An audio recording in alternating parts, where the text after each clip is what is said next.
Hi guys, welcome to my channel. Today we're going to talk about Putin, Russia, the war in Ukraine, and what does it mean for the US economy. Talk about this geopolitical chess game that is playing out on the world stage. If you like the content of this video, if you like this channel, please hit the subscribe button or hit the like button.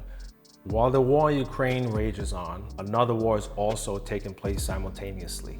But this war is an economic one. Russia formed together with 5 other countries known as the BRICS: Brazil, Russia, India, China, and South Africa. These 5 countries merged together basically to challenge the hegemony of the US dollar, not just financially, but also militarily as well, to also challenge NATO. So these 5 countries have the fastest and the largest growing economies in the world. So the emerging economies. Together, these 5 countries have over 3 billion people and have a GDP of over $16.6 trillion. These 5 countries basically had enough of the United States bullying them around, putting unilateral sanctions on them, cutting them off from the financial global system, the financial global markets, using SWIFT. The SWIFT system basically stands for Society for Worldwide Interbank Financial Telecommunication. So basically what that is, so let's say country A wants to do business with country B. So when the goods are exchanged in those 2 countries, there's a payment that needs to be paid. There's a payment system. That system, everything flows into the SWIFT. That's what allows country to do trades, and it'll also allow payments from one country to the next using a unified banking system that allow countries to trade with each other. If the US doesn't like a country, or if we have an issue with another country, we just basically cut them off from the SWIFT program, which will limit their ability to trade, to import goods and services, basically an embargo.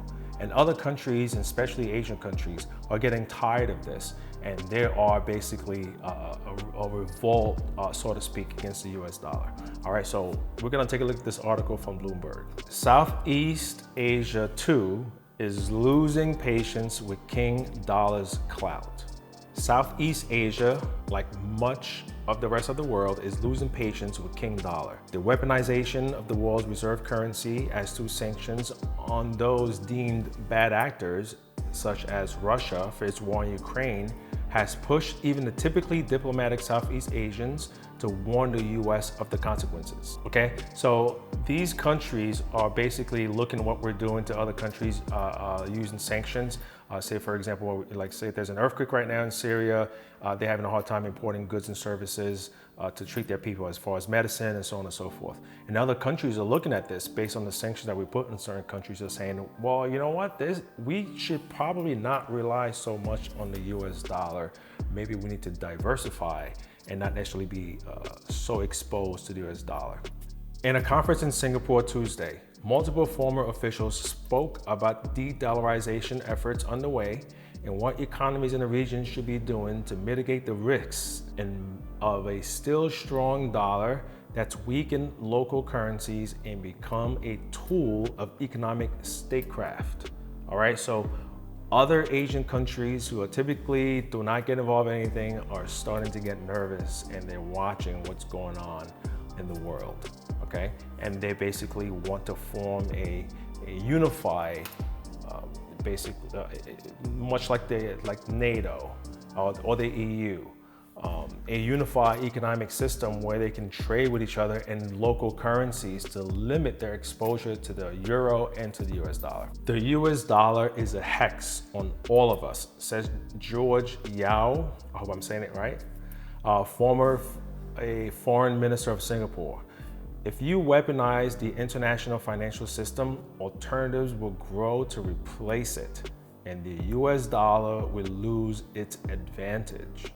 Okay, so this is a warning for the US, for a warning for what we're doing. We need to stop unilaterally putting sanctions on countries. We're going to force them to find something else. Countries, especially in the Asian countries, are warning the United States to stop this practice. Okay, so I don't know if we're gonna listen, all right? As this war rages on and on, And though Russia, we're still sanctioning Russia, we put a lot of sanctions on them, they're still able to wage war in Ukraine. Why? Recent articles came out that Russia basically got rid of all US dollars. Russia currently are not doing any business using the US dollar, okay? Also, Russia has basically just recently backed their currency using the Chinese yuan, right? So the Chinese economy is the second largest economy in the world. As more and more countries are seeing this happening on the world stage, more and more countries want to join BRICS, especially emerging markets of Southeast Asia, and also a lot of emerging markets in Africa as well. So Russia, being this commodity super powerhouse basically, can provide all the energy needs for China, grains, natural gas, oil, everything they need for the emerging market. And Russia is playing a very key role in de-dollarization. So you basically can't de-dollarize without Russia because of all the commodities and all the natural resources that Russia possesses. Okay, so basically Russia can basically peg their currency to a commodity, say oil or natural gas. All right, so as more and more of these countries want to join the BRICS, okay, so what is that going to do? That is going to put a tremendous amount of strain on the US dollar currency. Currently, we're at $31 trillion in debt. That will significantly weaken the US dollar. You think we have inflation now? Inflation will skyrocket to the moon. People will have a hard time paying their bills. The companies are gonna lay off. People are going to be basically losing their homes, going to find it difficult to buy a house. It is going to have a major impact on the US economy.